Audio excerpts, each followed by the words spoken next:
Mesdames les ministres, messieurs les rapporteurs, chers collègues, Monsieur le Président, il y a une alternative. À la lecture biaisée qui présente un déficit colossal de la sécurité sociale, on peut opposer une vision sincère qui en modère les alarmes. On nous propose aujourd'hui d'approuver les comptes de la sécurité sociale pour l'année 2024. Je propose de les rejeter. Voilà pourquoi. Ce texte fait apparaître un déficit de 15,3 milliards d'euros en 2024. C'est trompeur. Car le calcul réalisé par le gouvernement oublie sciemment les recettes de la Caisse d'amortissement de la dette sociale, la CADES, qui rembourse chaque année la dette sociale. À partir de là, chacun comprendra qu'il est bien étrange d'afficher un tel déficit sans tenir compte du fait que la dette sociale se réduit chaque année grâce au remboursement opéré par la CADES. Le bon chiffre est le suivant. Presque 4 milliards d'euros pour 2024, mais 4 milliards d'excédents et pas de déficit. Car 19 milliards de recettes passent actuellement dans le remboursement de la dette Covid que l'État a largement fait porter à la sécurité sociale sans aucune justification. Ces 19 milliards d'euros, ils pourraient aujourd'hui financer la sécurité sociale.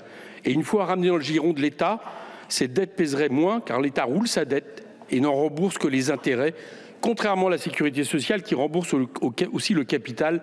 C'est en plus une très mauvaise affaire. En 2024, le régime de la sécurité sociale était donc en réalité excédentaire. C'est mon premier désaccord avec le texte du gouvernement. Par ailleurs, ce texte avance que notre sécurité sociale serait mise en danger par des dépenses excessives. C'est trompeur et faux. Ce que le gouvernement omet, c'est de dire que depuis les années 90 et encore plus depuis 2017, un projet patient et minutieux est à l'œuvre. Baisser les recettes de la sécurité sociale. Cette idée date des conservateurs américains qui, depuis les années 80, veulent, je cite l'économiste Alan Greenspan, affamer la bête. Même la Cour des comptes conclut aujourd'hui, je la cite mot pour mot, à une fragilisation du financement de la sécurité sociale. Et cela passe aussi par le fait de charger la barque de la Sécu avec des augmentations massives de dépenses décidées par l'État sans qu'il se pose la question de leur faisabilité, de leur financement, comme le Ségur de la santé, légitime, mais qui coûte plus de 10 milliards d'euros à la Sécu. Mais l'État prive aussi la Sécu de recettes comme les 5,5 milliards d'euros d'exonération non compensées, rien qu'en 2024.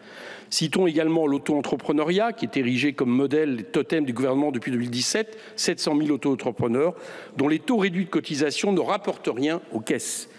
Voyez, en compensant les 5,5 milliards d'euros de cotisation, en réaffectant au moins une partie des 19 milliards de recettes de la CADES, eh bien en réalité, les comptes de la Sécu seraient excédentaires de 400 millions d'euros en 2028 et le problème en partie résolu.